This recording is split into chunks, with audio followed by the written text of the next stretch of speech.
Retenção. Esse é um dos grandes, eu acho que um dos grandes pepinos, assim, da LGPD. Então, eu adorei que essa pergunta foi feita, porque a gente teve a oportunidade de falar muitas coisas legais.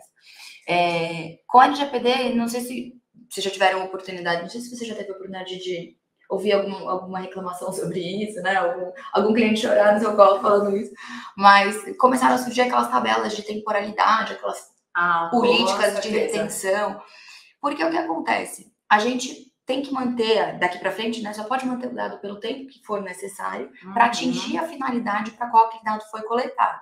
Isso significa que eu tenho que fazer uma gestão ativa do meu da minha base, exato. E assim, ó, passou 5 anos, deleta. E isso é bom e é ruim. É ruim porque exige uma atuação ativa por parte do controlador, né, por parte da instituição, mas é bom porque quando você faz, você de fato diminui a sua superfície de risco. Sim. Se tiver um vazamento, vaza menos dado, porque o que eu não precisava eu já deletei. Tá? Então tem esses dois lados. A pergunta aqui foi: tempo para exclusão de dados e como isso afeta o processo de histórico escolar. Então, como eu disse, os dados vão poder ser mantidos pela instituição pelo tempo que ela tiver necessidade de fazer isso, tá? No caso do histórico escolar, a gente até, eu e a Mabel, a gente conversou bastante sobre isso, porque tipo, tem o entendimento de que a escritura, ele é parte da escrituração obrigatória escolar e, portanto, ele tem que ser mantido por tempo indeterminado. Eu falei, nossa, mas é muito tempo, né? Eu comentei com ela, nossa, para sempre, eu tenho que manter. Ela falou, para sempre, tempo indeterminado. Então, gente, assim, mantenham para sempre. Se existe uma obrigação regulatória, a gente até elencou aqui as portarias, se existe uma obrigação regulatória, a sua finalidade, ela se perpetua. Mantenha para sempre, tá? Exatamente. E até quando a Mari veio a gente foi debater esse tema, eu lembrei que uns 2 anos atrás, um amigo do meu pai viu, Mabel, pelo amor de Deus, eu preciso do meu histórico escolar porque eu vou fazer outra faculdade. E estão pedindo, enfim. Eu falei, tá, qual colégio que você estudou? Eu estudei no colégio X. Aí, enfim, fui procurar, falei, olha, o colégio fechou. Então, quando a escola... Aí eu falei, Mária, o único prazo que a escola tem para não guardar mais o histórico escolar é quando ela não existe mais.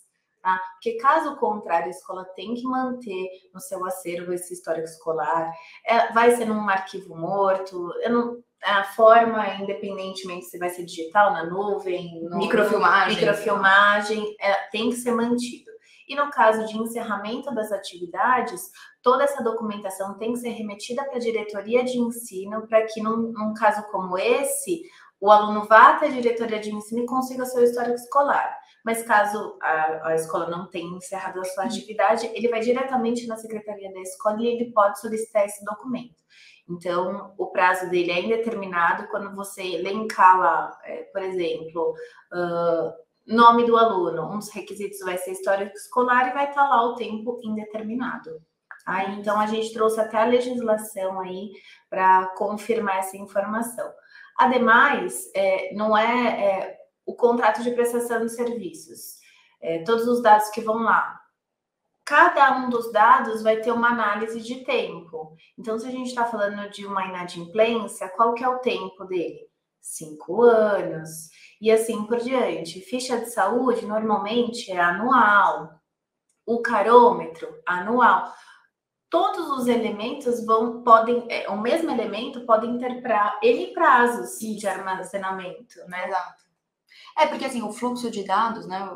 O fluxo de dados, ele não é uma coisa viva. Sim. Então, eu comecei aqui. Eu peguei o nome do aluno, fiz a matrícula, peguei o nome dos pais, eu peguei o RG, o CPF, enfim, fui pegando. Mas o mesmo CPF eu vou usar vai ficar na ficha de saúde, vai ficar... Isso. Mas as tabelas de temporalidade, geralmente, a gente faz por documento. Uhum. Então, a gente vai fazer... Porque assim você consegue fazer a gestão. Então, a gente vai, no contexto também, aí, de novo, no contexto do projeto de adequação, faz uma lista de todos os documentos que a escola tem, e aí a gente analisa, olha, você precisa... Uhum.